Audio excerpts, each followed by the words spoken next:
KCR SIT విచారణపై ఉత్కంఠ నెలకొంది. విచారణకు హాజరు కావాలా వద్దా అనే దానిపై కేసీఆర్ సమాలోచనలు చేస్తున్నారు.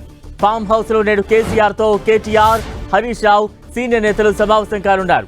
సిట్ నోటీసులపై నేడు సీనియర్ న్యాయవాదులతో చర్చించనున్నారు కేసీఆర్. మరోవైపు సిట్ నోటీసులపై కోర్టుకు వెళ్లే యోచనలో బీఆర్ఎస్ అధినేత ఉన్నట్టు తెలుస్తోంది. న్యాయవాదుల సూచనల మేరకు నిర్ణయం తీసుకోనున్నారు కేసీఆర్.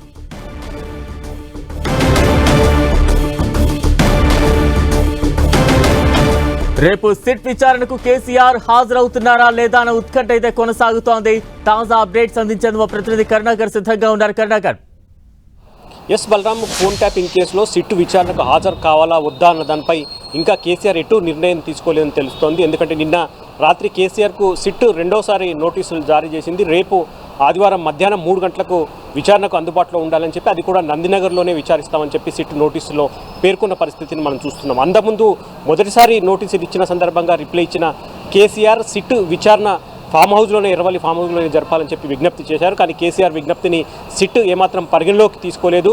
నిబంధనల మేరకు, ఎంక్వైరీ ప్రొసీజర్ మేరకు నందినగర్లోనే, హైదరాబాద్లోనే విచారిస్తామని చెప్పి నోటీసుల్లో చాలా స్పష్టంగా సిట్ పేర్కొన్నది. ఈ నేపథ్యంలోనే నిన్నటి నుంచి కేసీఆర్ సమాలోచనలు జరుపుతున్నారు.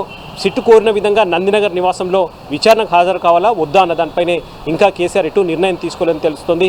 ఈరోజు మరి కాసేపట్లో బీఆర్ఎస్ వర్కింగ్ ప్రెసిడెంట్ కేటీఆర్, మాజీ మంత్రి హరీష్ రావుతో పాటు ముఖ్య నేతలంతా కూడా ఎర్రవల్లికి వెళ్లి కేసీఆర్తో సమావేశం కానున్నారు. దాంతోపాటు న్యాయ నిపుణులతో కూడా కేసీఆర్ చర్చిస్తున్నారు. ఎందుకంటే సిట్ కోరిన విధంగా నందినగర్ నివాసంలో విచారణకు హాజరు కావాలా, విచారణ హాజరు నుంచి ఏమైనా మినహాయింపు ఉంటుందా, లేదంటే కోర్టును ఆశ్రయించాలా, ఇటువంటి అంశాలపై కేసీఆర్ న్యాయ నిపుణులతో సంప్రదింపులు జరిపిన తర్వాత వారి సూచన సలహా మేరకు ఒక నిర్ణయం తీసుకునే అవకాశం కనిపిస్తుంది. కాబట్టి మధ్యాహ్నం తర్వాత కేటీఆర్, హరీష్ రావు ఇద్దరు ఫామ్ హౌస్కు వెళ్లి కేసీఆర్తో భేటీ అయిన తర్వాత న్యాయ నిపుణులతో చర్చించిన తర్వాత రేపు మధ్యాహ్నం 3 గంటలకు కేసీఆర్ సిట్ ముందు విచారణకు హాజరవుతారా, లేదా దాంతో నుంచి మరొకసారి రిప్లై ఇచ్చి ఎర్రవల్లి ఫామ్ హౌస్కి రావాలని చెప్పి కోరుతారా, లేదంటే కోర్టును ఆశ్రయిస్తారా, ఈ అంశాలన్నింటిపైన మరి కాసేపట్లో క్లారిటీ వచ్చే అవకాశం కనిపిస్తుంది. బలరాం, కనుక అంటే ఏ స్టెప్ తీసుకున్నా సరే, అంటే విచారణకు ఒకవేళ కేసీఆర్ హాజరు కాకపోతే సిట్ నెక్స్ట్ స్టెప్స్ ఏ రకంగా ఉంటాయి? అంటే మనకు అందుతున్న సమాచారం కావచ్చు, లేకపోతే ఎర్రవల్లి ఫామ్ హౌస్లో నిన్నంతా కూడా న్యాయ నిపుణులతో కేసీఆర్ చర్చించారు. ఒకవేళ నిన్న సిట్ రెండో నోటీస్ ఇవ్వకముందు నుంచి కూడా కేసీఆర్ న్యాయ నిపుణులతో చర్చిస్తూ వస్తున్నారు. ఎందుకంటే ఆయన చాలా స్పష్టంగా ఎర్రవల్లి ఫామ్ హౌస్లోనే తాను నివసిస్తున్నాను కాబట్టి అక్కడికే వచ్చి నోటీసులు ఇవ్వాలి, నోటీసులు ఇవ్వాల్సినది కూడా ఎర్రవల్లి ఫామ్ హౌస్లోనే అని చెప్పి కోరారు. దాంతోపాటు విచారణ కూడా ఇక్కడికే జరపాలని చెప్పారు. కానీ సిట్ కేసీఆర్ విజ్ఞప్తిని ఏమాత్రం పరిగణలోకి తీసుకోలేదు.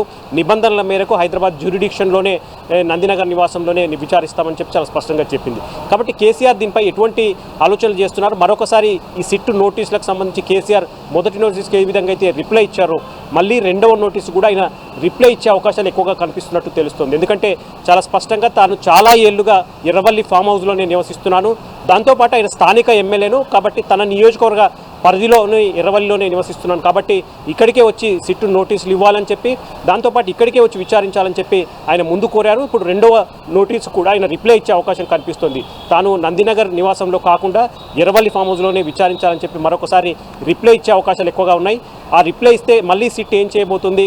సిట్ ఒకవేళ కేసీఆర్ రెండవసారి అదే ఎర్రవల్లి ఫామ్ హౌస్లోనే విచారించాలని చెప్పి విజ్ఞప్తి చేస్తే ఆ విజ్ఞప్తిని మళ్ళీ పరిగణలోకి తీసుకుంటుందా, లేదా మూడోసారి మళ్ళీ నోటీస్ ఇస్తుందా? ఇటువంటి అంశాలన్నీ కూడా ఒకవైపు చర్చ జరుగుతుంటే, రెండోది న్యాయ నిపుణుల సంప్రదింపుల తర్వాత కేసీఆర్ ఒకవేళ విచారణ ప్రాంతాన్ని పరిగణలోకి తీసుకోవాలని చెప్పి కోర్టుకు వెళ్ళే అవకాశాలు కూడా లేకపోలేదని చెప్పి బీఆర్ఎస్ వర్గాలు చెప్తున్న పరిస్థితిని మనం చూస్తున్నాం. కాబట్టి కేటీఆర్ కావచ్చు, హరీష్ రావు కావచ్చు, ముఖ్యమైన న్యాయ నిపుణులతో కేసీఆర్ చర్చించిన తర్వాత దీనిపై మరి కాసేపట్లో కొంత క్లారిటీ వచ్చే అవకాశం కనిపిస్తుంది. Balaram. Right, thank you Karunakar.